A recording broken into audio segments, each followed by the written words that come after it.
Hello, welcome back to the channel. In this video, I'm going to walk you through likely questions people ask around me that can you borrow money for Hajj? Yes, you can borrow money for Hajj, but it depends on your personal financial situation and Islamic guidelines.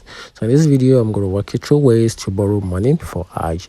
Make sure you watch the video to the very end because don't make any mistakes, and also hit the subscribe button. It actually helps me out. So let's get started. So ways to borrow money for Hajj. First is the interest-free loan, which is a quad azan.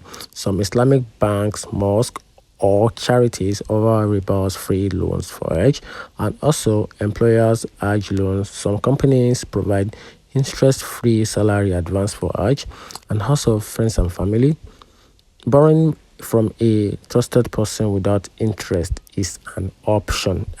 Without interest is an option. And also Islamic banks financing. Some Islamic banks offer Hajj financial without a riba, and that's how you can simply borrow money for Hajj without interest. Find the video helpful, turn on the notification button and follow for more.